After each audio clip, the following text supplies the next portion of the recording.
Hello வணக்கம். இப்போ நம்ம ஒரு சிலிப்பி குடல் குழம்பு வைக்க போகிறோம். அதுக்கு என்ன செஞ்சுருக்குறோம் அப்படின்னா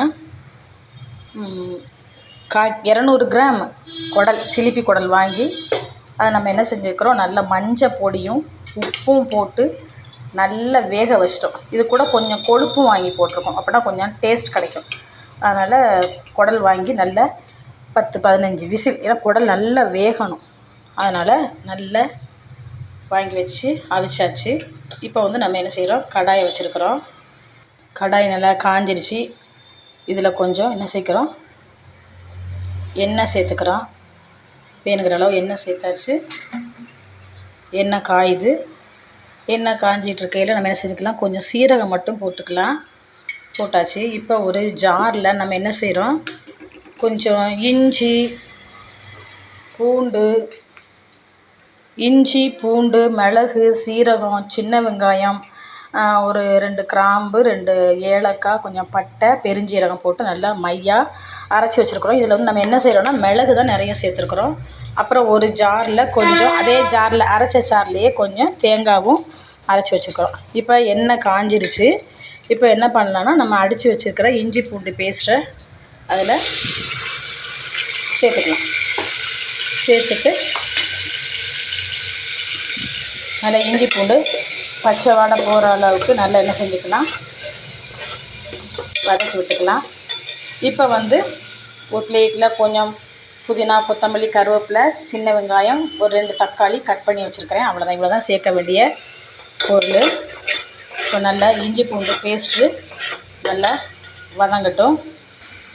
அப்புறம் ஒரு சின்ன கிண்ணத்தில் கொஞ்சம் வீட்டில் எடுத்த குழம்பு பொடியும் கொஞ்சம் வத்தல் பொடி 1/2 ஸ்பூன் வத்தல் பொடி. ஏன்னா நம்ம மிளகு நிறைய சேர்த்துருக்கிறதுனால இது குடல் புண்ணு இருக்கிறவங்களுக்காக தான் இந்த குழம்பு. அதனால் வத்தல் பொடிலாம் ரொம்ப சேர்க்கக்கூடாது, மிளகு தான் நிறைய சேர்த்துக்கணும். இப்போ மிளகு சேர்த்து இந்த மிளகு பொடி சேர்த்து நல்லா வதக்கியாச்சு. இப்போ நம்ம எடுத்து வச்சுருக்கிற சின்ன வெங்காயம் தக்காளி சேர்த்துக்கலாம். சேர்த்து அதையும் நல்லா என்ன செஞ்சுக்கலாம், வதக்கி விட்டுக்கலாம். வதக்கி விட்டாச்சு. இப்போ எல்லா பொடியும் சேர்த்து வதக்கியாச்சு. கருவேப்பிலை கொத்தமல்லி எல்லாம் போட்டாச்சு. இப்போ அவிச்சு வச்சுருக்கிற குடலையும் அதில் சேர்த்து அதையும் ஒரு கிண்டி விட்டாச்சு. கிண்டி அந்த மசாலாவோட நல்லா சேரட்டும். அப்புறம் தேங்காவை கடைசியாக கொஞ்சம் ஊற்றிக்கலாம். இப்போ தேங்காவையும் சேர்த்தாச்சு. அவ்வளோதான். இது அப்படியே ஒரு கிண்டி ஜாரை மட்டும் அதில் கழுவி ஊற்றிட்டு குக்கரில் ஒரு 2 விசில் வச்சு இறக்கிற வேண்டியதான். அவ்வளோதான். பாருங்கள், குடல் குழம்பு எல்லாமே சேர்த்தாச்சு. எல்லா இன்க்ரீடியன்ஸும் சேர்த்தாச்சு. கொஞ்சம் உப்பு மட்டும் இல்லாமல் இருந்துச்சு, அதனால் 2 உப்பு போட்டாச்சு. அவ்வளோதான். பாருங்கள், அந்த மிளகு சேர்த்தனால அந்த கலரே வித்தியாசமாக இருக்கும். மஞ்சள் பொடியும் இந்த மிளகு பொடி கலர் தான் நமக்கு தூக்கி கொடுக்கும். இதை ஏற்கனவே நம்ம குக்கரில் அவிச்சிருக்கோம். ஆனாலும் இன்னும் ஒரு 2 விசில் விட்டு வச்சோம்னா இன்னும் குடல் குழம்பு டேஸ்ட்டாக இருக்கும்.